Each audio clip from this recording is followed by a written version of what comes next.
당장 나가세요. 내 딸한테 무슨 짓을 한 거예요? 63세 영숙의 가슴이 무너져 내렸습니다. 35 먹은 딸이 데려온 남자는 51살의 애 딸린 이혼남이었습니다. 영숙은 그저 악몽을 꾸는 것이라 생각했습니다. 하지만 그것은 시작에 불과했죠. 오늘 이야기 속 주인공은 63세 영숙 그리고 그의 딸 지연입니다. 그날은 딸이 남자를 데려온다고 했습니다. 35살, 이제야 제대로 된 사람을 만났나 싶어 며칠 전부터 집 안구석구석을 닦고 또 닦았죠. 영숙은 거실 소파에 앉아 시계를 힐끗힐끗 쳐다봤습니다. 오후 2시, 지연이가 약속한 시간이었어요. 남편 창호는 회사에 나가고 없었지만 영숙 혼자서도 충분했습니다. 딸의 남자친구, 그것도 결혼을 전제로 만나는 사람이라면 엄마인 자신이 먼저 만나봐야 한다고 생각했거든요. 현관문이 열리는 소리가 들렸습니다. 영숙은 벌떡 일어나 현관으로 달려갔습니다. 딸의 얼굴이 보였어요. 평소보다 화장을 진하게 한 지연이 어색하게 웃고 있었습니다. 그리고 그 옆에 남자가 서 있었죠. 영숙의 미소가 얼어붙었습니다. 남자는 나이가 있어 보였고 어딘가 범상치 않은 분위기가 풍겼어요. 무엇보다 딸 지연이와 나란히 서 있으니 영락없이 아빠와 딸처럼 보였습니다. 엄마, 소개할게요. 이분이 민준 씨예요. 지연이가 떨리는 목소리로 말했습니다. 민준이라는 남자가 공손하게 고개를 숙였습니다. 안녕하세요. 강민준입니다. 처음 뵙겠습니다. 목소리는 낮고 차분했습니다. 하지만 영숙의 귓속으로는 아무것도 들어오지 않았어요. 머릿속이 하얘졌거든요. 영숙은 겨우 정신을 차리고 두 사람을 안으로 들였습니다. 거실 소파에 앉은 민주는 주변을 둘러보며 가볍게 미소 지었어요. 집이 참 아늑하네요. 지현 씨가 이런 따뜻한 가정에서 자랐군요. 영숙은 대답 대신 딸을 쳐다봤습니다. 지연이는 고개를 숙이고 손톱만 뜯고 있었어요. 평소 당당하던 딸의 모습이 아니었습니다. 민준 씨, 실례지만 나이가 어떻게 되세요? 영숙이 떨리는 목소리로 물었습니다. 민주는 태연하게 대답했어요. 51입니다. 쉬나나요? 네. 지현 씨보다 16살 많습니다. 영숙의 눈앞이 캄캄해졌습니다. 16살이라니. 혹시 결혼하신 적 있으세요? 영숙의 질문에 민주는 잠시 침묵했습니다. 지연이가 급히 끼어들었어요. 엄마, 그건 있습니다. 5년 전에 이혼했습니다. 민준이 담담하게 답했습니다. 영숙은 숨이 막혔어요. 그럼 아이는요? 아이도 있나요? 민주는 고개를 끄덕였습니다. 아들이 하나 있습니다. 초등학교 3학년이에요. 그 순간 영숙은 자리에서 벌떡 일어났습니다. 손이 부들부들 떨렸어요. 지연아, 너 지금 장난해? 이게 무슨 짓이야? 엄마, 지연이가 다급하게 소리쳤지만 영숙은 멈출 수 없었습니다.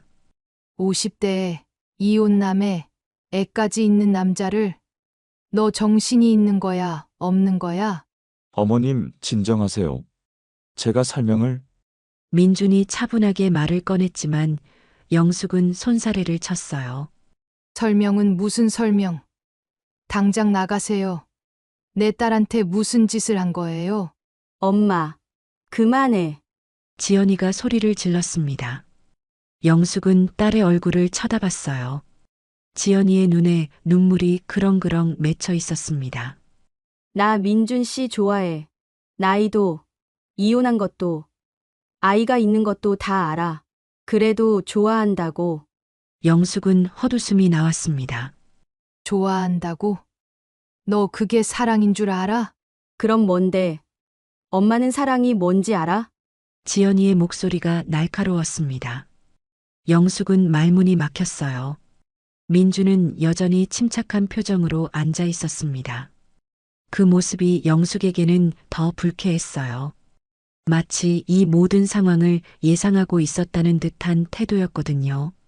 어머님, 제 직업을 말씀드리는 게 좋을 것 같네요. 민준이 천천히 입을 열었습니다. 저는 점집을 운영합니다. 뭐라고요? 영숙의 목소리가 한 옥타브 올라갔습니다. 무당입니다. 사람들의 사주를 봐주고 점을 쳐주는 일을 하죠. 영숙은 현기증이 났습니다. 50대 이혼남의 애 딸린 무당이라니. 이건 드라마에나 나올 법한 이야기였어요. 지연아, 너 정말 이 사람이랑 결혼할 생각이야? 영숙이 떨리는 목소리로 물었습니다. 지연이는 고개를 끄덕였어요. 응. 나 민준 씨랑 결혼할 거야. 영숙은 주저앉고 싶었습니다. 오직 딸 하나만 바라보고 살았는데 이런 남자를 데려오다니. 민준이 자리에서 일어났습니다. 오늘은 이만 가보겠습니다. 어머님께 충격을 드린 것 같네요. 민준은 담담하게 고개를 숙였어요. 하지만 어머님, 한 가지는 약속드립니다. 저는 지현 씨를 진심으로 사랑합니다. 그리고 행복하게 해줄 자신이 있습니다. 그 말을 남기고 민준은 현관으로 향했습니다. 지연이가 그를 따라 나갔어요. 영숙은 그 뒷모습을 멍하니 바라봤습니다. 현관문이 닫혔습니다. 영숙은 소파에 주저앉았어요. 온몸에 힘이 풀렸습니다. 이게 꿈인가 싶었죠. 하지만 아니었어요. 엄연한 현실이었습니다. 그때 핸드폰이 울렸습니다. 지연이었어요. 영숙은 떨리는 손으로 전화를 받았습니다. 엄마, 미안해. 근데 한 가지 더 말해야 할 게 있어. 지연이의 목소리가 들렸습니다. 나 민준 씨랑 이미 혼인신고했어. 응. 뭐라고? 혼인신고를 했다고? 영숙은 귀를 의심했습니다. 아니, 제대로 들은 게 맞나 싶어서 다시 물었죠. 지연아, 지금 뭐라고 했어? 전화기 너머로 지연이의 한숨소리가 들렸습니다. 혼인신고했어. 일주일 전에. 민준 씨랑 나 법적으로 부부야. 영숙은 그 자리에 주저앉았습니다. 머릿속이 새하얘졌어요. 너 미쳤구나. 진짜 미친 거야. 영숙의 목소리가 떨렸습니다. 분노인지 슬픔인지 알 수 없는 감정이 북받쳐 올랐어요. 엄마한테 말하면 반대할 거 뻔하잖아. 그래서 먼저 한 거야. 먼저 했다고? 영숙은 헛웃음이 나왔습니다. 30년 넘게 키운 딸이 엄마 몰래 혼인신고를 했다니. 그것도 50대 이혼남 무당하고요. 지연아, 당장 집에 와. 지금 당장. 영숙이 소리쳤습니다. 하지만 지연의 대답은 차갑게 식어 있었어요. 싫어. 나 민준 씨 집으로 갈 거야. 여기가 이제 내 집이야. 전화가 끊겼습니다. 영숙은 온몸이 부들부들 떨렸습니다. 그 무당 자식이 내 딸을 꼬셨어. 세뇌를 시킨 거야. 영숙은 중얼거렸습니다. 아니면 말이 안 됐어요. 멀쩡하던 딸이 갑자기 이런 선택을 할 리 없었거든요. 저녁 6시쯤 남편 창호가 퇴근했습니다. 영숙은 현관문이 열리는 소리를 듣자마자 달려갔어요. 여보, 큰일 났어요. 무슨 일인데 그래? 지연이가 결혼했어요. 뭐, 창호의 눈이 커졌습니다. 영숙은 숨을 헐떡이며 오늘 있었던 일을 쏟아냈어요. 50대 이혼남, 무당, 초등학생 아들, 그리고 혼인신고까지 모든 걸 다 말했죠. 창호는 소파에 앉아 있다가 일어나더니 주먹을 불끈 쥐었어요. 얼굴이 불그락푸르락했죠. 뭐라고? 혼인신고를 이미 했다고? 네.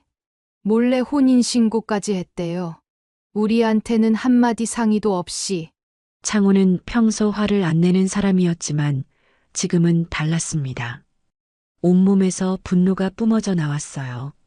그 자식이 우리 딸을 어떻게 한 거야? 창호가 소리쳤습니다. 영숙은 남편의 반응에 조금 놀랐어요. 하지만 동시에 안심이 됐죠. 남편도 자신만큼 화가 나 있다는 게. 창호가 소파를 주먹으로 쳤습니다. 50대에 이혼남에 애까지 딸린 무당이라고? 지연이 걔는 도대체 정신이 있는 거야? 영숙은 남편의 손을 잡았습니다. 여보, 나도 그렇게 생각해요. 근데 지연이가 안 들어요. 완전히 세뇌당한 것 같아요. 창호는 거실을 왔다 갔다 했습니다. 주먹을 쥐었다 폈다 반복했어요. 당장 가서 데리고 와야겠어. 근데 지연이가 안 온대요. 거기가 이제 자기 집이래요. 창호의 턱이 떨렸습니다. 집. 일주일 만에 그게 무슨 집이야? 여기가 집이지. 영숙도 눈물이 났습니다. 우리 딸, 어떡하죠? 그 남자가 뭘 한 건지 모르겠어요. 창호는 아내를 안았습니다. 진정해. 우리가 꼭 데리고 올 거야. 그 자식한테 속아 넘어간 거면 반드시 밝혀낼 거고. 두 사람은 한동안 서로를 끌어안고 있었습니다. 다음 날 아침 영숙은 지연에게 문자를 보냈습니다. 만나자고, 엄마가 잘못했다고 차분하게 얘기하자고 했죠. 1시간 뒤 지연에게서 답장이 왔어요. 오후 2시에 카페에서 봐요. 영숙은 서둘러 옷을 갈아입었습니다. 카페에 도착했을 때 지연은 이미 와 있었습니다. 창가 자리에 앉아 커피를 마시고 있었어요. 영숙은 마주 앉으며 억지로 미소를 지었습니다. 지연아, 어제는 엄마가 너무 놀라서 그랬어. 미안해. 지연은 커피잔만 만지작거렸습니다. 대답이 없었어요. 엄마가 진심으로 걱정돼서 그래. 그 사람, 민준 씨 말이야. 나이도 많잖아. 게다가 이혼도 했고, 아이도 있고. 알고 만나는 거야. 지연이 차갑게 끊어 말했습니다. 다 알고 선택한 거야. 민준 씨는 좋은 사람이야. 좋은 사람? 얼마나 알았다고 좋은 사람이야? 그리고 무당인데. 영숙의 목소리가 높아졌습니다. 엄마는 직업으로 사람을 판단해. 지연의 눈빛이 날카로워졌습니다. 나 민준 씨 만나면서 처음으로 내가 소중한 사람이 된 것 같았어. 그 사람은 내 말을 들어줘. 나를 존중해줘. 엄마처럼 내 인생을 통제하려 들지 않아. 통제. 내가 언제 너를 통제했어? 영숙은 억울했습니다. 딸을 위해 살았는데 그게 통제였다니요. 엄마는 내가 뭘 하든 간섭했잖아. 무슨 옷을 입든, 누구를 만나든, 무슨 일을 하든. 전부 다 엄마 마음대로였어. 그건 너를 걱정해서. 걱정이 아니라 집착이었어. 지연의 목소리가 떨렸습니다. 눈가가 붉어졌어요. 나 이제 35이야. 엄마 품에서 벗어나고 싶어. 내 인생 내가 살고 싶다고. 영숙은 가슴이 찢어지는 것 같았습니다. 딸의 말 한마디 한마디가 비수처럼 꽂혔어요. 지연아, 엄마는 그냥 내가 행복했으면 좋겠어서 그랬어. 그럼 이제 내 선택을 존중해줘. 나 민준 씨랑 행복할 거야. 지연이 자리에서 일어났습니다. 가방을 챙기며 마지막으로 한마디 더 했어요. 엄마, 민준 씨 만나보기는 했잖아. 그 사람 어땠어? 무섭거나 이상하거나 그랬어? 영숙은 대답할 수 없었습니다. 사실 민주는 예의 바르고 차분했거든요. 하지만 그게 문제였어요. 너무 완벽해 보였다는 게. 그 사람은 나한테 최고야. 그러니까 엄마도 인정해줘. 지연은 그 말을 남기고 카페를 나갔습니다. 영숙은 멍하니 앉아 있었어요. 그날 밤 영숙은 잠을 이룰 수 없었습니다. 천장만 멍하니 바라보며 생각했어요. 이대로 둘 수는 없다고, 저 무당 자식이 뭔가 숨기고 있을 거라고 반드시 밝혀내야 한다고요. 새벽 5시 영숙은 결심했습니다. 그래, 내가 직접 알아봐야겠어. 저 남자가 누군지, 뭘 숨기고 있는지. 영숙은 핸드폰을 켜고 검색을 시작했습니다. 강민준, 무당, 점집. 하나씩 키워드를 입력했어요. 그리고 그날부터 영숙의 전쟁이 시작됐습니다. 점집 앞에 선 영숙의 손은 땀으로 흠뻑 젖어 있었습니다. 심장이 미친 듯이 뛰었어요. 돌아가야 하나, 들어가야 하나, 망설임이 계속됐죠. 강민준의 점집은 골목 안쪽에 있었습니다. 영숙은 인터넷으로 위치를 찾아냈어요. 민준은 이 동네에서 꽤 유명한 무당이었습니다. 후기도 많았고 단골 손님도 많다더군요. 청기점이라는 간판이 보였습니다. 영숙은 모자를 깊게 눌러쓰고 마스크를 했습니다. 민준에게 들키면 안 됐거든요. 입구 옆 골목에 몸을 숨긴 영숙은 점집 안을 살폈습니다. 유리문 너머로 안이 보였어요. 빨간 천으로 둘러싸인 공간, 재단처럼 꾸며진 탁자, 그리고 그 앞에 앉아 있는 민준의 모습이 보였죠. 그때 한 여자가 점집 안으로 들어갔습니다. 50대쯤 되어 보이는 여자였어요. 명품 가방을 들고 화려한 옷을 입은 걸 보니 부자인 것 같았습니다. 영숙은 조심스럽게 점집 입구 쪽으로 다가갔어요. 문틈으로 안을 들여다볼 수 있었습니다. 대화 소리도 어렴풋이 들렸죠. 어머님, 걱정이 많으시군요. 민준의 목소리가 들렸습니다. 선생님, 제 아들 말이에요. 사업을 한다고 돈을 계속 달라는데 이게 맞는 건지 모르겠어요. 여자의 목소리가 떨렸습니다. 민준은 잠시 침묵하더니 천천히 입을 열었어요. 사주를 보니 아드님은 지금 큰 기로에 서 있습니다. 하지만 어머님이 도와주시면 반드시 성공할 운이에요. 특히 다음 달이 중요합니다. 정말요? 여자의 목소리가 밝아졌습니다. 영숙은 헛웃음이 나왔어요. 저렇게 돈을 뜯어내는 거였구나. 그런데 어머님, 한 가지 더 해야 할 게 있습니다. 민준이 말을 이었습니다. 집안에 애군이 끼어 있어요. 이걸 풀어야 아드님 사업도 잘 됩니다. 제가 특별 굿을 해드리겠습니다. 비용은 500만 원입니다. 500만 원이요? 여자가 놀란 듯 물었습니다. 하지만 민준은 태연했어요. 어머님, 아드님 인생이 걸린 문제입니다. 돈이 아깝습니까? 여자는 잠시 망설이더니 고개를 끄덕였습니다. 알겠어요. 할게요. 영숙은 분노가 치밀었습니다. 저게 사기가 아니고 뭐람. 저런 식으로 사람들 돈을 뜯어내는 거였어요. 저런 인간이 자기 딸과 혼인신고를 했다니. 여자가 점집을 나갔습니다. 영숙은 재빨리 골목 안쪽으로 몸을 숨겼어요. 여자가 지나가고 다시 점집을 살폈습니다. 민주는 탁자 위에 놓인 돈뭉치를 세고 있었습니다. 입가에 미소가 번졌어요. 그 모습이 영숙에게는 악마처럼 보였죠. 1시간쯤 지났을까요? 영숙은 계속 지켜보고 있었습니다. 손님이 몇 명 더 왔다 갔어요. 모두 민준의 말에 속아 돈을 내놓았죠. 그때 점집 안쪽 문이 열렸습니다. 작은 남자아이가 나왔어요. 초등학생으로 보이는 10살쯤 된 아이였습니다. 아빠, 나 학원 갔다 올게. 영숙의 가슴이 철렁 내려앉았어요. 저 아이가 민준의 아들이구나. 준우야, 조심해서 다녀와. 저녁은 아빠가 차려놓을게.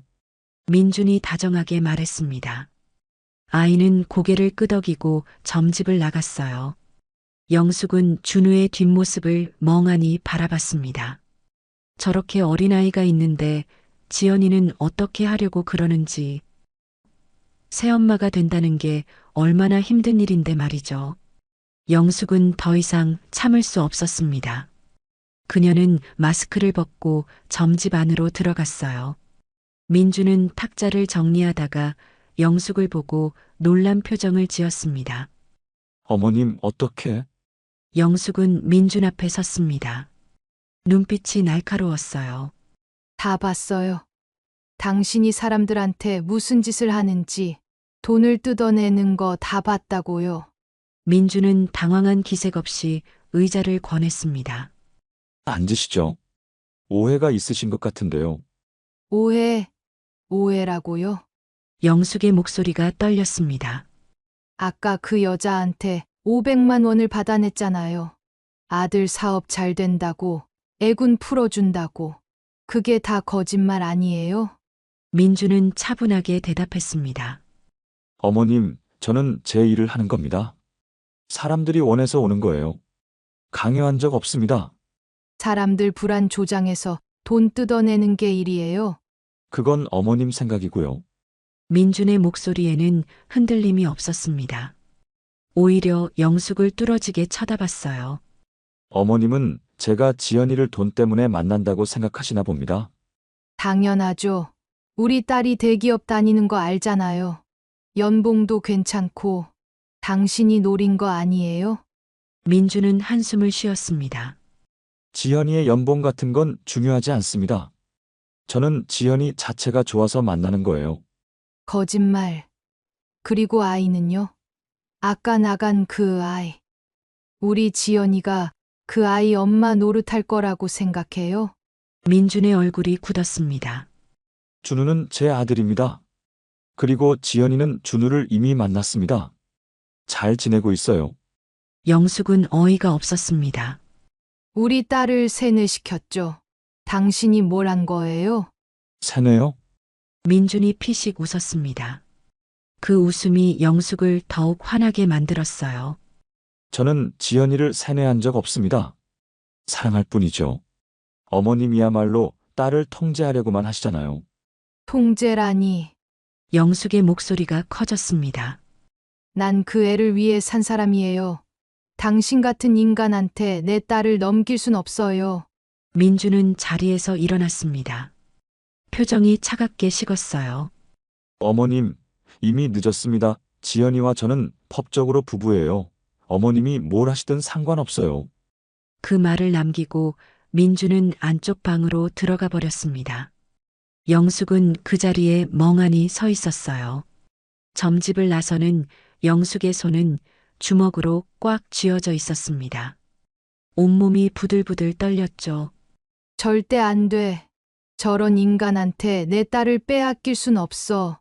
영숙은 결심했습니다.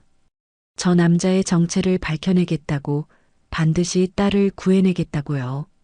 그날 밤 영숙은 포털 사이트에서 사설 탐정을 검색했습니다. 영숙은 지연을 만나야 했습니다. 점집에서 본 그 장면들, 민준의 아들 준우, 모든 게 머릿속을 맴돌았거든요. 딸에게 진실을 알려줘야 했어요. 영숙은 지연의 회사 앞에서 기다렸습니다. 퇴근 시간이었죠. 직원들이 하나둘씩 나오기 시작했어요.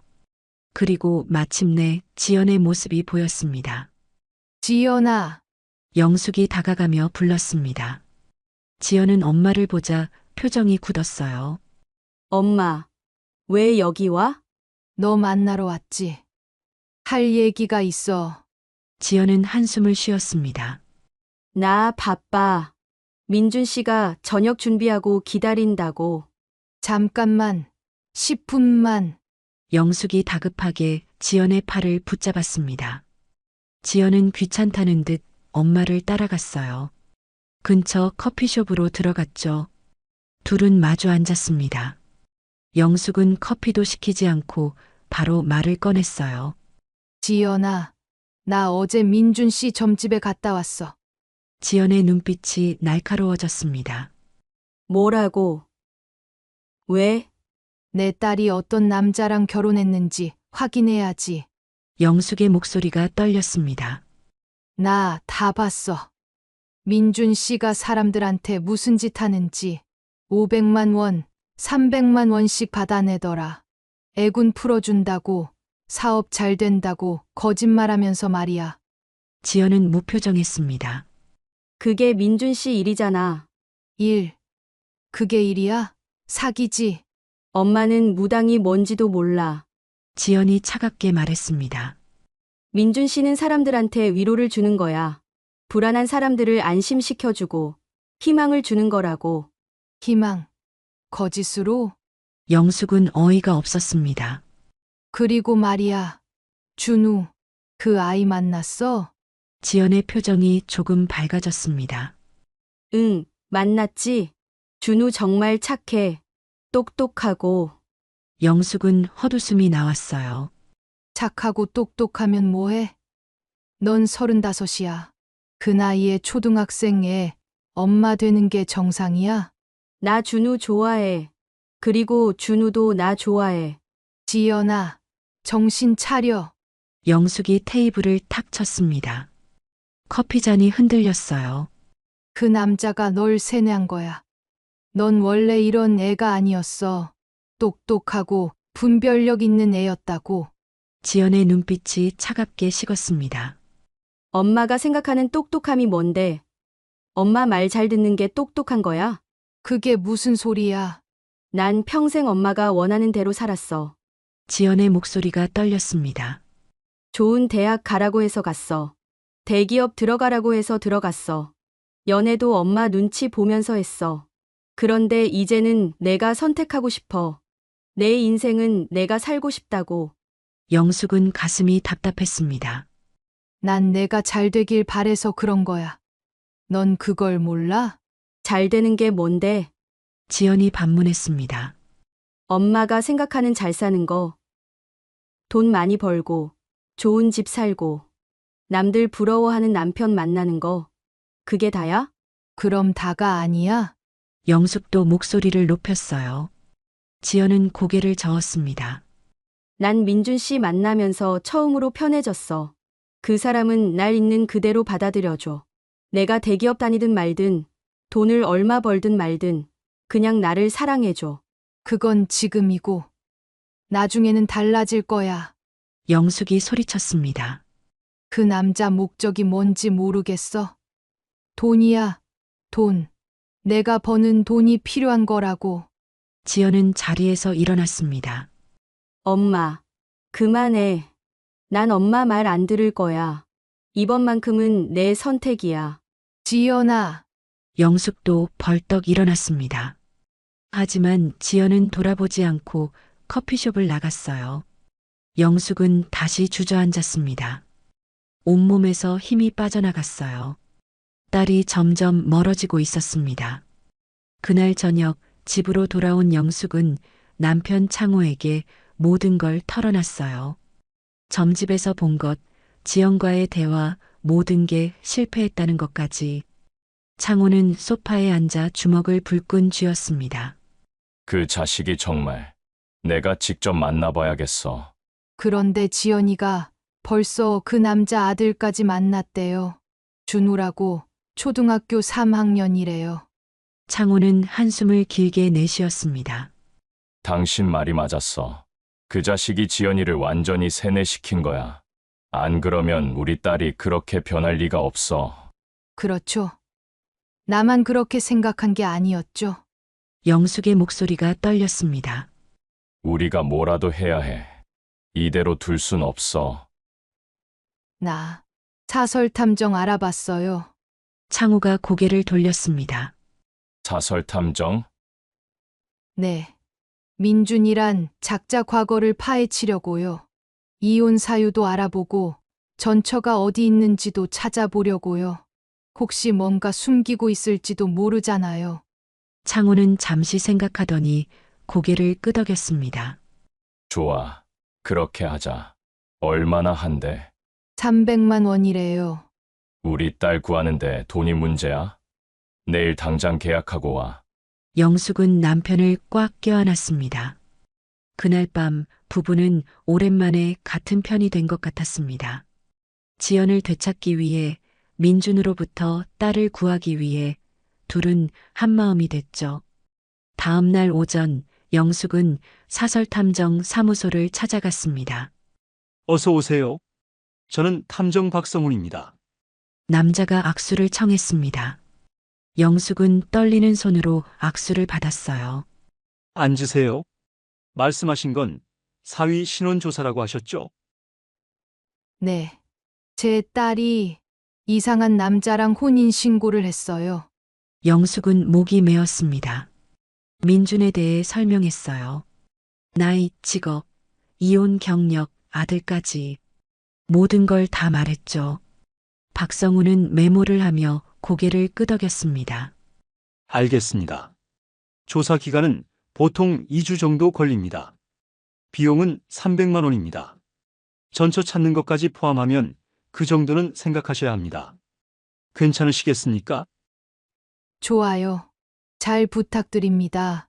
계약서에 서명하고 나오는 영숙의 발걸음은 묵직했지만 마음은 한결 가벼웠습니다. 2주만 기다리면 진실을 알 수 있을 거야. 그럼 지연이도 정신 차릴 거야. 창호도 나를 믿어주고. 영숙은 굳은 결심으로 걸음을 재촉했습니다. 일주일이 지났습니다. 영숙은 매일 아침 핸드폰을 확인했어요. 탐정 박성훈에게서 연락이 오기를 기다렸죠. 하지만 소식은 없었습니다. 영숙은 불안했습니다. 잠도 제대로 못 잤어요. 밤마다 지연이 생각에 뒤척였죠. 딸은 민준의 집에서 지내고 있었습니다. 연락도 거의 없었어요. 그 자식이 지연이를 어떻게 대하는 건지, 혹시 나쁜 짓을 하는 건 아닌지, 영숙의 걱정은 끝이 없었습니다. 창호는 아내를 다독였어요. 탐정을 믿어봐요. 분명 뭔가 찾아낼 거야. 하지만 영숙의 마음은 편치 않았습니다. 열흘째 되는 날 드디어 박성훈에게서 전화가 왔습니다. 영숙은 떨리는 손으로 전화를 받았어요. 여보세요. 저 박성훈입니다. 오늘 오후에 사무실로 오실 수 있으세요? 보고 드릴 게 있습니다. 찾으셨어요? 뭔가 찾으신 거예요? 영숙의 목소리가 떨렸습니다. 박성훈은 잠시 침묵하더니 조심스럽게 답했어요. 네, 몇 가지 흥미로운 사실들을 발견했습니다. 직접 만나서 말씀드리는 게 좋겠어요. 알겠습니다. 지금 바로 갈게요. 전화를 끊은 영숙은 창호에게 연락했습니다. 창호는 회사를 조퇴하고 함께 가겠다고 했어요. 오후 2시 부부는 탐정 사무실 앞에 섰습니다. 영숙의 심장이 쿵쾅거렸어요. 드디어 진실을 알 수 있다는 기대감과 혹시 더 나쁜 소식을 듣게 될지도 모른다는 두려움이 교차했죠. 문을 열고 들어가자 박성훈이 자료 뭉치를 들고 기다리고 있었습니다. 어서 오세요. 앉으세요. 부부는 나란히 앉았습니다. 박성훈은 책상 위에 서류들을 펼쳐놓았어요. 우선 강민준의 이혼 사유부터 말씀드리겠습니다. 영숙과 창호는 숨을 죽였습니다. 민준은 5년 전에 이혼했습니다. 상대는 김현주라는 여성이고요. 이혼 사유는 성격 차이로 되어 있지만 제가 주변 사람들을 통해 알아본 바로는 실제 이유는 좀 달라요. 영숙이 몸을 앞으로 기울였습니다. 뭔데요? 민준의 전처 김현주는 이혼 직전까지 극심한 스트레스에 시달렸다고 합니다. 민준이 점집 일에 과도하게 몰두하면서 가정을 돌보지 않았고 특히 아들 준우를 방치했다는 증언이 있어요. 방치요? 내 조사한 바로는 그렇습니다. 현주는 민준이 손님들에게는 친절하지만 집에 오면 완전히 다른 사람이 된다고 했답니다. 차갑고 무관심했다고 하더군요. 영숙은 소름이 돋았습니다. 지연이가 보고 있는 민준과는 완전히 다른 모습이었죠. 그리고 더 중요한 게 있습니다. 박성훈이 사진 한 장을 꺼냈습니다. 이분이 김현주입니다. 영숙은 사진을 뚫어지게 바라봤습니다. 이분 지금 어디 계세요? 친정에 내려가서 조그만 카페를 운영하고 있어요. 만날 수 있을까요? 박성훈은 고개를 끄덕였습니다. 이미 연락해뒀습니다. 만나주신다고 하세요. 단, 민준에게는 절대 알리지 말라고 신신당부하더군요. 왜요? 현주 씨는 강민준 씨를 두려워하고 있습니다. 두려워한다고요? 영숙의 목소리가 떨렸습니다. 박성훈은 심각한 표정으로 말을 이었어요.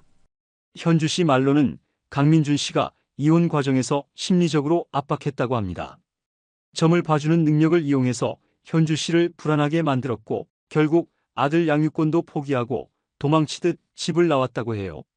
창호가 주먹을 불끈 쥐었습니다. 그 자식이 정말 그리고 한 가지 더 있습니다. 박성훈이 또 다른 서류를 꺼냈어요. 민준의 점집 수입을 조사했는데요. 생각보다 훨씬 많습니다. 월 평균 2천만 원 이상 벌어들이고 있어요. 2천만 원이나요? 영숙이 놀라 물었습니다. 박성훈은 고개를 끄덕였어요. 그런데 문제는 이 돈이 어디로 가는지 추적이 안 된다는 겁니다. 통장에는 기본 생활비 정도만 남아있고 나머지는 현금으로 인출되거든요. 그럼 그 돈을 어디 쓴다는 거예요? 그게 제가 아직 알아내지 못한 부분입니다. 다만 민준이 정기적으로 경기도 어느 지역을 방문한다는 정황을 포착했어요. 거기서 누군가를 만나는 것 같습니다. 누구요? 아직 확인 중입니다. 좀 더 시간을 주시면 알아낼 수 있을 것 같아요. 영숙은 머리가 복잡해졌습니다. 민준이 숨기고 있는 게 한두 가지가 아니었어요. 그리고 마지막으로 강민준 씨가 이혼 후 여러 여성들과 만남을 가졌다는 정황이 있어요. 여러 여성이요? 모두 지현 씨처럼 경제적으로 안정적인 직장 여성들이었습니다. 하지만 결혼까지는 가지 않았어요. 왜요? 그건 알 수 없습니다. 다만 민준이 상대를 고르는 기준이 분명해 보입니다. 경제력이 있고 나이는 젊고 가족관계가 단순한 여성들이요. 영숙의 얼굴이 창백해졌습니다. 그럼 우리 지연이도 계획적으로 접근한 거예요? 그럴 가능성이 높습니다. 창호가 자리에서 벌떡 일어났습니다. 이 자식 처음부터 우리 딸을 노린 거야. 진정하세요, 손님. 박성훈이 손을 내저었습니다. 아직 확실한 증거는 없습니다. 하지만 충분히 의심할 만한 정황들이죠. 영숙은 온몸이 떨렸습니다. 분노와 두려움이 뒤섞였어요. 그럼 이제 어떻게 해야 하죠? 박성훈이 조심스럽게 말했습니다. 우선 전처인 현주 씨를 만나보세요. 그분이 더 자세한 이야기를 해줄 겁니다. 그리고 제가 민준의 돈 흐름을 계속 추적하겠습니다. 경기도에서 만나는 사람이 누군지도 알아내고요. 얼마나 더 걸릴까요? 일주일 정도면 될 것 같습니다. 영숙과 창호는 사무실을 나왔습니다. 두 사람 모두 말이 없었어요. 충격이 너무 컸거든요. 차 안에서 창호가 먼저 입을 열었습니다. 당장 지연이 데리고 와야겠어. 영숙은 고개를 저었습니다. 아직은 안 돼요. 증거가 더 필요해요. 지금 당장 말하면 지연이는 안 믿을 거예요. 그럼 언제까지 기다리란 말이야. 창호의 목소리가 떨렸습니다. 영숙은 남편의 손을 꽉 잡았어요. 조금만 더 참아요. 전처 현주를 만나고 탐정이 조사를 마치면 그때 지연이한테 보여줄 거예요. 그럼 지연이도 정신 차릴 거예요. 창호는 한숨을 길게 내쉬었습니다. 알았어. 당신 말대로 하자. 그날 밤 영숙은 부산행 기차표를 예매했습니다. 이틀 뒤 토요일 오전이었어요. 현주를 만나야 했습니다. 민준의 진짜 얼굴을 알아야 했어요. 그래야 지연을 구할 수 있었죠. 영숙은 창문 밖을 바라보며 중얼거렸습니다. 조금만 기다려. 지연아, 엄마가 꼭 구해줄게. 영숙은 부산행 기차표를 예매한 다음 날 또 다른 곳을 찾아갔습니다. 법무법인 정유리였어요. 인터넷으로 검색해서 찾은 곳이었죠. 가족법 전문 변호사가 있다고 했습니다.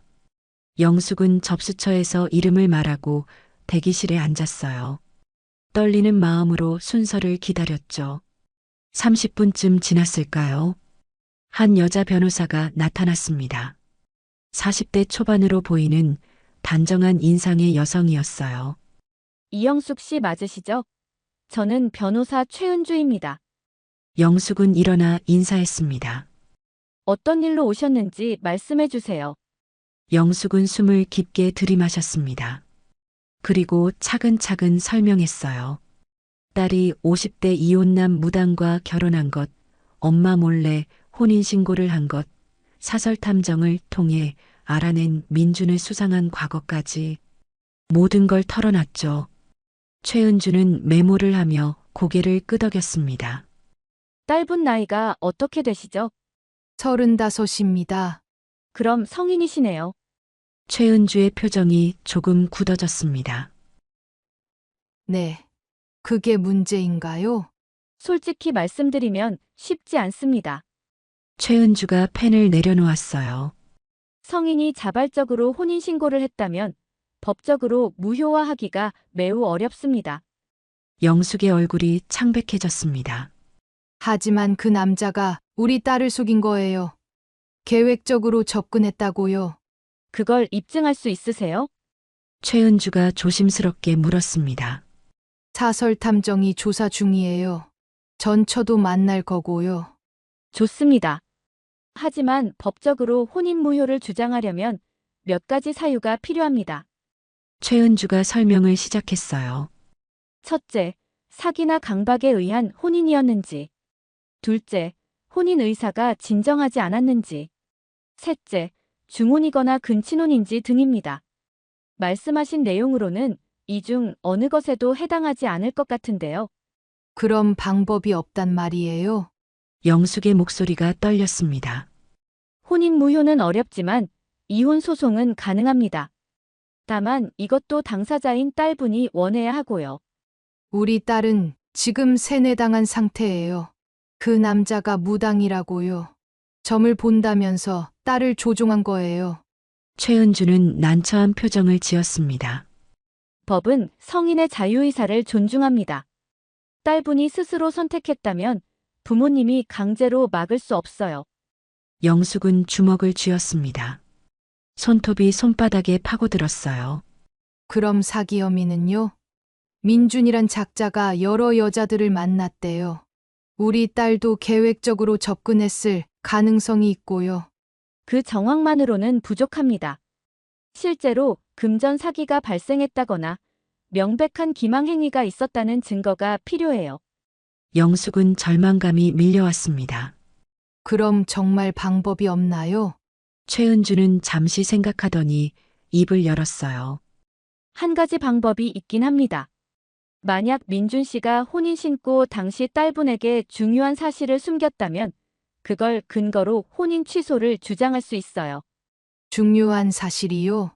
예를 들어 재산 상태나 건강 상태를 거짓으로 알렸다거나 범죄 경력을 숨겼다거나 이런 것들이요. 영숙의 눈이 반짝였습니다. 사설탐정이 조사하고 있어요. 분명 뭔가 나올 거예요. 그럼 그 결과를 가지고 다시 오세요. 그때 구체적인 법적 대응을 논의하죠. 상담을 마치고 나온 영숙의 발걸음은 무거웠습니다. 생각보다 법적으로 막막하다는 걸 깨달았거든요. 하지만 포기할 수 없었습니다. 탐정이 더 많은 증거를 찾아줄 거라고, 전처 현주가 결정적인 증언을 해줄 거라고 믿었어요. 그날 저녁 영숙의 핸드폰이 울렸습니다. 지연이었어요. 영숙은 놀라서 전화를 받았어요. 지연아, 엄마, 지연의 목소리는 차가웠습니다. 나 엄마가 뭐 하는지 다 알아. 영숙의 가슴이 철렁 내려앉았습니다. 무슨 소리야? 사설탐정 고용한 거, 변호사 만난 것까지 다 알고 있어. 영숙은 말문이 막혔습니다. 어떻게 알았을까요? 민준 씨가 알아냈어. 누가 자기를 미행하더래. 그래서 역추적했대. 영숙은 온몸에 소름이 돋았습니다. 민준이 눈치챈 거였어요. 지연아, 그건 엄마, 이제 그만해. 나랑 민준 씨는 부부야. 법적으로 인정받은 부부라고. 지연의 목소리가 떨렸습니다. 엄마가 아무리 막으려고 해도 소용없어. 나 민준 씨 사랑해. 헤어지지 않을 거야. 넌 속고 있는 거야. 그 남자는 속은 게 아니야. 지연이 소리쳤습니다. 엄마야말로 날 믿어줘. 내 선택을 존중해줘. 난 행복해. 정말 행복하다고. 그 남자 전처가 뭐라고 했는지 알아? 민준이가 얼마나 냉정한 사람인지. 엄마, 지연의 목소리가 날카로웠습니다. 현주 씨 얘기는 듣기 싫어. 그건 민준 씨 과거야. 지금의 민준 씨는 달라. 나한테는 정말 잘해줘. 지금은 그럴지 몰라도 나중에는 달라질 거야. 영숙이 다급하게 말했습니다. 엄마는 왜 그렇게 사람을 안 믿어? 왜 내 판단을 안 믿는 거야? 지연의 목소리에 눈물이 섞였어요. 난 어른이야. 내 인생은 내가 책임져. 그러니까 엄마도 이제 그만 놔줘. 지연아, 제발. 엄마, 이러지 마. 계속 이러면 나 정말 엄마 안 볼 거야. 연 끊을 거라고. 연을 끊다니. 그게 무슨 소리야. 엄마가 민준 씨 괴롭히고 우리 결혼 막으려고 하면 난 엄마 안 만날 거야. 전화도 안 받을 거고 집에도 안 갈 거야. 지연아, 넌 내 딸이야. 그리고 난 민준 씨 아내야. 준우 엄마고. 이제 내 가족은 그 사람들이야. 지연의 말 한마디가 영숙의 가슴을 찔렀습니다. 엄마, 마지막으로 말할게. 사설 탐정 그만 시켜. 변호사도 만나지 마. 그리고 민준 씨한테 사과해. 사과라니. 영숙이 소리쳤습니다. 민준 씨한테 미안하다고 해. 그리고 우리 결혼 축하해준다고 말해. 그럼 나도 다시 엄마 만날게. 정신 차려. 지연아, 절대 그럴 수 없어. 그럼 우린 끝이야. 전화가 끊겼습니다. 영숙은 핸드폰을 쥔 채 얼어붙었습니다. 귀가 멍했어요. 딸의 말이 믿기지 않았거든요. 창호가 다가왔습니다. 지연이가 뭐래? 연을 끊겠대요. 내가 계속 방해하면 나를 안 보겠대요. 영숙의 목소리가 떨렸습니다. 눈물이 주르륵 흘러내렸어요. 창호는 아내를 끌어안았습니다. 괜찮아. 지연이는 우리 딸이야. 절대 엄마를 버리지 않아. 하지만 영숙은 알고 있었습니다. 지연은 진심이었어요. 정말로 연을 끊을 수 있는 아이였죠. 그날 밤 영숙은 잠들지 못했습니다. 천장을 바라보며 생각했어요.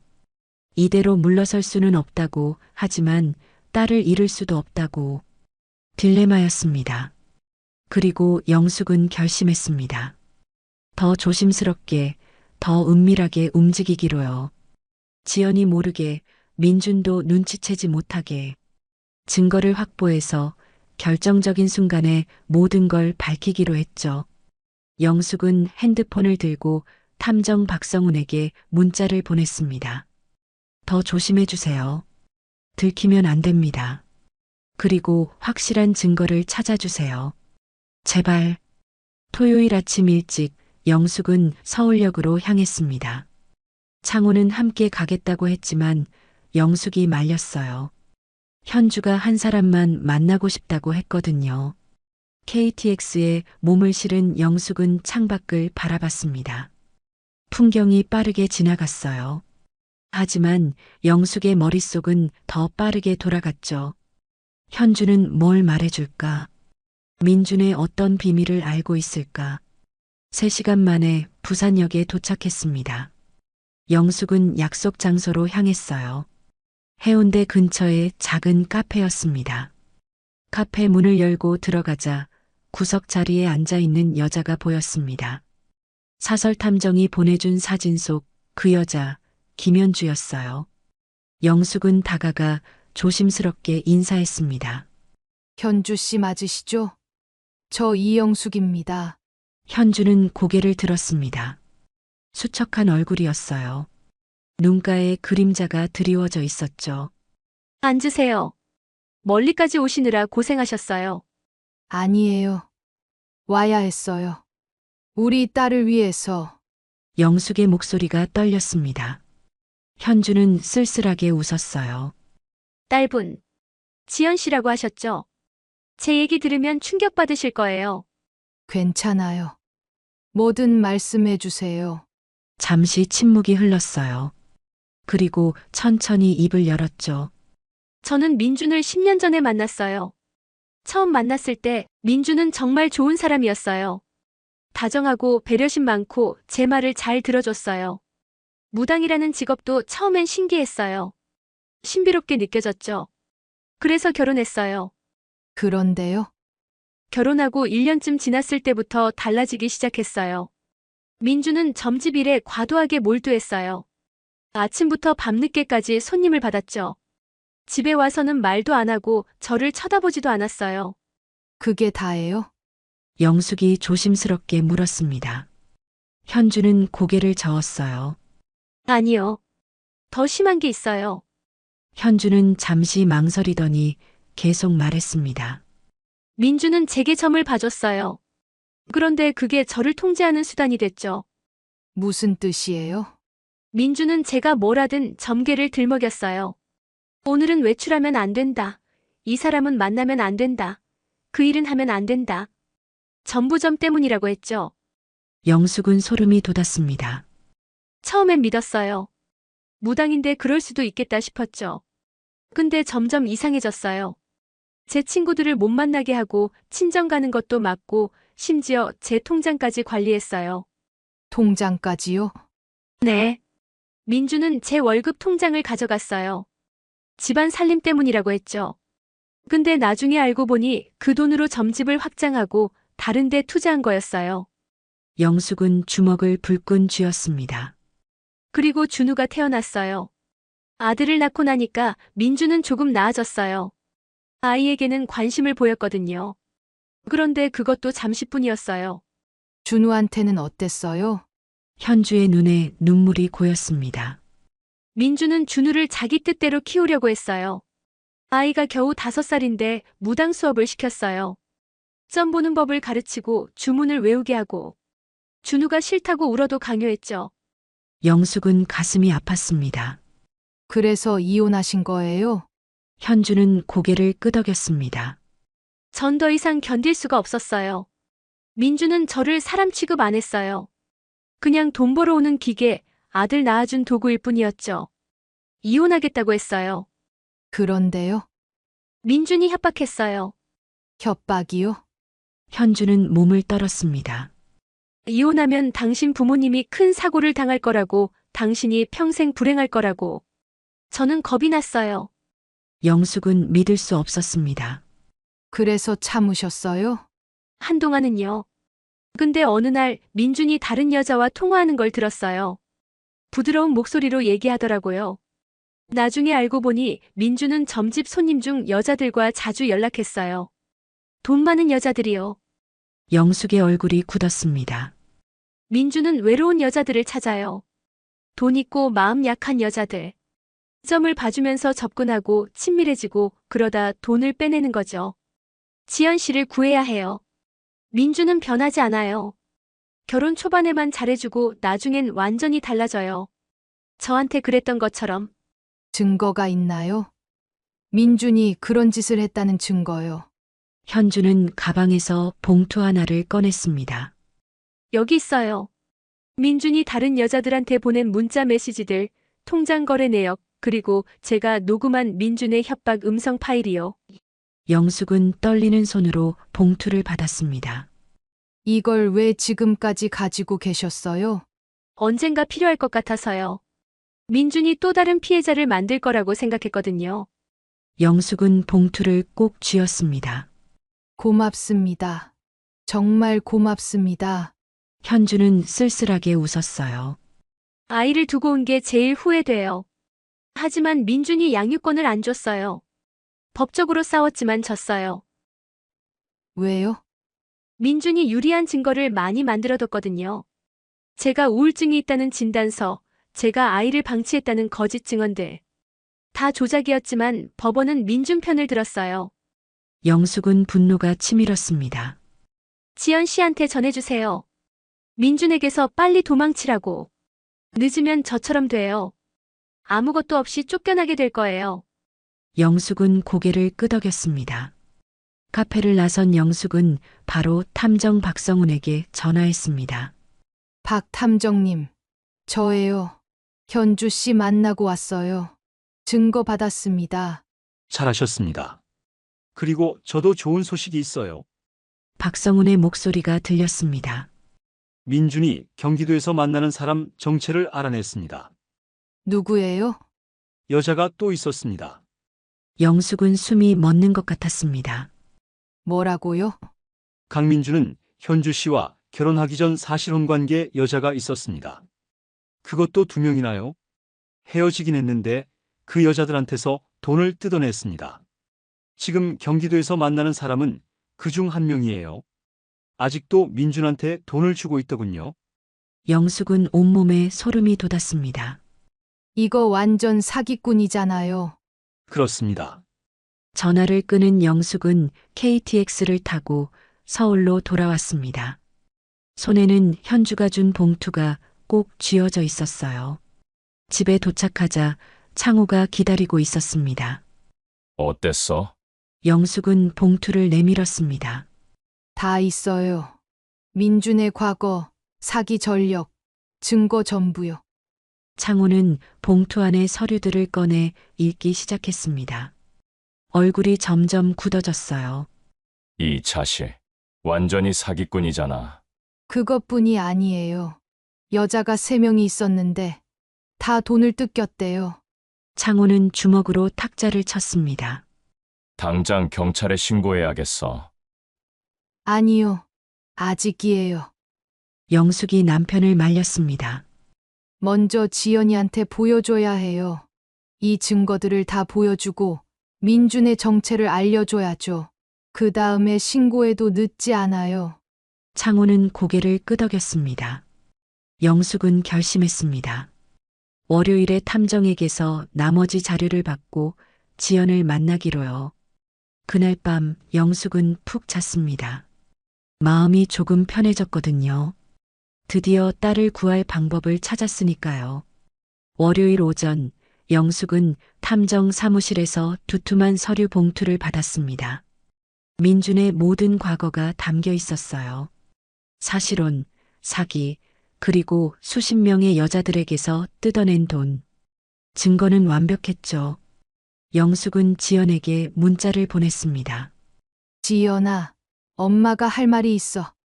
오늘 저녁에 꼭 만나자. 민준 씨도 함께 나와줬으면 좋겠어. 1시간 뒤 지연에게서 답장이 왔습니다. 알겠어. 저녁 7시. 카페에서 만나. 영숙은 변호사 최은주에게 전화를 걸었습니다. 변호사님, 증거를 확보했어요. 오늘 저녁에 대면할 건데 혹시 동석해 주실 수 있나요? 최은주는 흔쾌히 응했습니다. 저녁 7시 영숙과 최은주 변호사 그리고 민준과 지연이 카페에 모였습니다. 지연의 표정은 불편해 보였어요. 민준은 여전히 차분한 얼굴이었죠. 어서 오세요. 앉으시죠. 민준이 의자를 권했습니다. 영숙은 앉지 않았어요. 서류 가방을 탁자 위에 올려놓고 민준을 똑바로 쳐다봤습니다. 민준 씨, 오늘 할 말이 있어서 왔어요. 말씀하세요. 민준의 목소리는 흔들림이 없었습니다. 영숙은 서류 가방을 열었어요. 두툼한 서류 뭉치를 꺼내 탁자 위에 펼쳤죠. 이게 뭔지 아세요? 민준의 얼굴이 미세하게 굳어졌습니다. 당신의 과거예요. 전부 다요. 영숙은 서류들을 하나씩 집어들었습니다. 첫 번째 여성. 2010년 박민정 씨와 사실혼 관계였죠. 3년 만에 헤어지셨고요.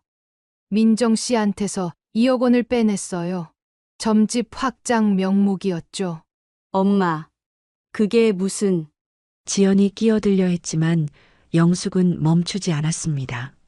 두 번째 여성. 2013년 정수진 씨와 사실혼 관계 2년 만에 헤어지셨고요. 수진 씨한테서는 8천만 원을 뜯어냈어요. 애군 제거 비용이라고 했죠. 지연의 얼굴이 창백해졌습니다. 세 번째 여성. 2015년 김현주 씨, 준우의 엄마죠. 5년 결혼 생활 동안 현주 씨를 통제하고 월급을 가로채고 협박했어요. 이혼 후에도 현주 씨를 괴롭혔죠. 영숙은 녹음기를 꺼내 재생 버튼을 눌렀습니다. 민준의 목소리가 흘러나왔어요. 현주야, 이혼하면 내 부모님이 사고당할 거야. 내가 점을 봤어. 너 평생 불행할 거라고. 녹음 속 민준의 목소리는 차갑고 위협적이었습니다. 지연은 입을 막았어요.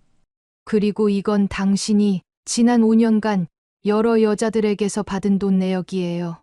영숙이 통장 사본을 내밀었습니다. 애군 제거, 사업 번창, 건강 회복, 온갖 명목으로 받아낸 돈이죠. 민준은 아무 말도 하지 않았습니다. 표정이 굳어 있었어요. 지연은 서류들을 집어들고 읽기 시작했습니다. 손이 떨렸어요. 눈에서 눈물이 주르륵 흘러내렸죠. 민준 씨, 이게 사실이에요? 지연의 목소리가 떨렸습니다.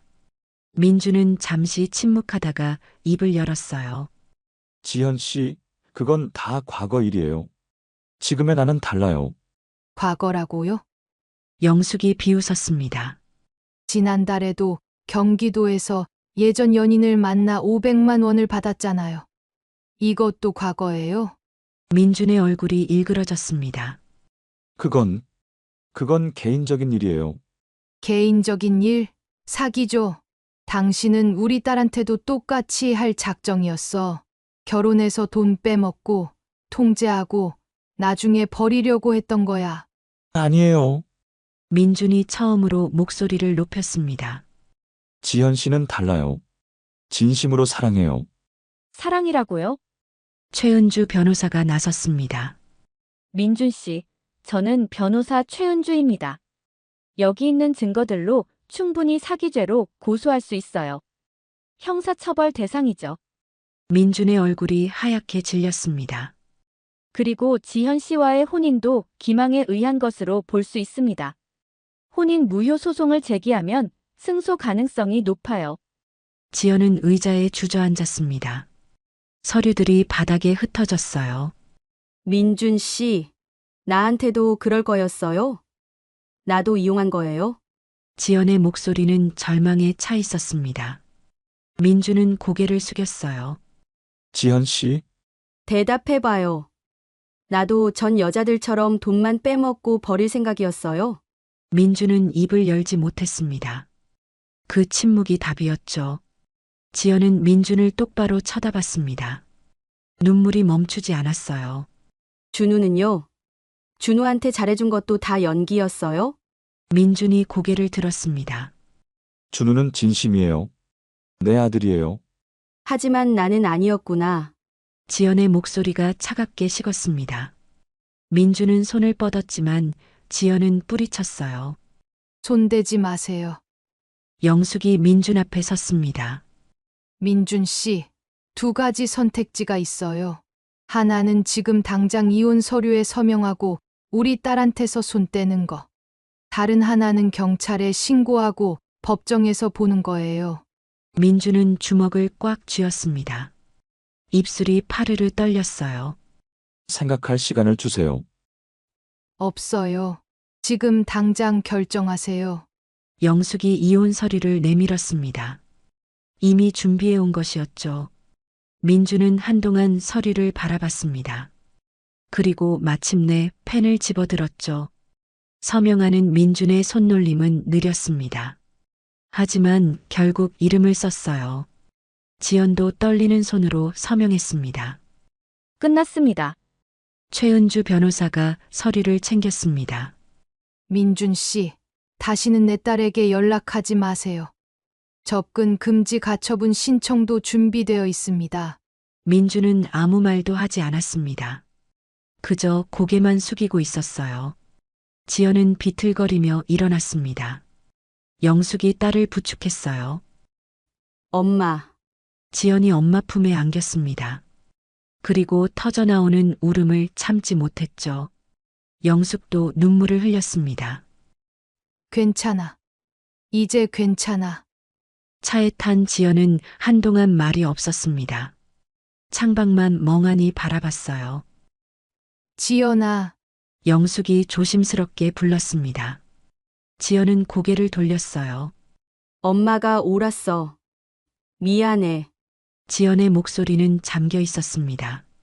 난 정말 바보였어. 민준 씨를 사랑한다고 생각했는데 다 착각이었어. 아니야. 내 잘못이 아니야. 영숙이 딸의 손을 잡았습니다. 그 사람이 나쁜 거지. 넌 순수했을 뿐이야. 지연은 고개를 끄덕였습니다. 눈물이 또 흘러내렸어요. 엄마, 고마워. 나 구해줘서. 영숙은 딸을 꼭 껴안았습니다. 난 내 엄마야. 당연한 거지. 그날 밤 지연은 집으로 돌아왔습니다. 오랜만에 자기 방에서 잤어요. 영숙은 딸의 방문 앞에서 한참을 서 있었습니다. 창호가 아내의 어깨를 감쌌습니다. 잘했어요. 우리 딸 되찾았어. 영숙은 눈물을 닦았습니다. 힘들었지만 이겨냈어요. 우리 지연이를 지켜냈어요. 다음 날 영숙은 경찰서에 민준을 고소했습니다. 사기와 협박죄였어요. 증거는 충분했죠. 2주 뒤 민준은 경찰에 소환됐습니다. 조사를 받고 기소됐어요. 재판은 석 달 뒤로 잡혔습니다. 지연은 서서히 회복되어 갔습니다. 처음엔 집에만 틀어박혀 있었지만 점점 밖으로 나오기 시작했어요.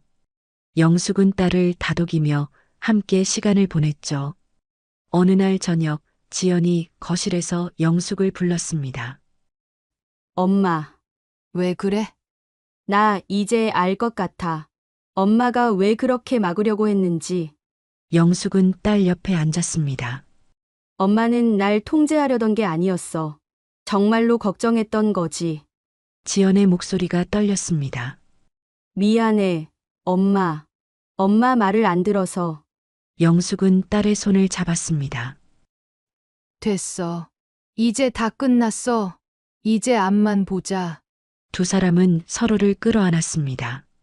오랜만에 느끼는 따뜻함이었죠. 석 달 뒤 민준의 재판이 열렸습니다. 법정에서 민준은 초라해 보였습니다. 판사는 징역 2년을 선고했습니다. 사기와 협박이 인정됐죠. 그날 저녁 가족 셋은 오랜만에 함께 저녁을 먹었습니다. 영숙이 지연의 좋아하는 음식을 가득 차려놨어요. 맛있다, 엄마. 지연이 웃으며 말했습니다. 영숙은 가슴이 뭉클했어요. 많이 먹어. 살 좀 쪄야 해. 창호도 웃었습니다. 우리 딸 이제 제대로 된 사람 만나야지. 지연은 고개를 저었어요. 당분간은 연애 안 할 거야. 이번 일로 정신 좀 차렸어. 영숙은 딸의 머리를 쓰다듬었습니다. 천천히 해. 엄마는 내가 행복하면 그걸로 충분해. 지연은 엄마를 안았습니다. 엄마, 사랑해. 나도 사랑해. 우리 딸. 창밖으로 봄바람이 불어왔습니다. 긴 겨울이 지나고 따뜻한 봄이 온 것처럼 이 가족에게도 새로운 시작이 찾아왔습니다. 영숙은 창밖을 바라보며 생각했습니다. 딸을 지켜낸 것, 가족을 되찾은 것. 그것이 자신이 해낸 가장 큰 승리였다고요. 여러분은 만약 당신의 자녀가 정말 마음에 들지 않는 사람을 결혼할 사람이라고 데려온다면 어떻게 하시겠습니까? 자녀의 선택을 믿고 맡기시겠습니까? 아니면 끝까지 반대하시겠습니까? 댓글로 의견 남겨주시면 감사하겠습니다. 구독과 좋아요는 제게 큰 힘이 됩니다.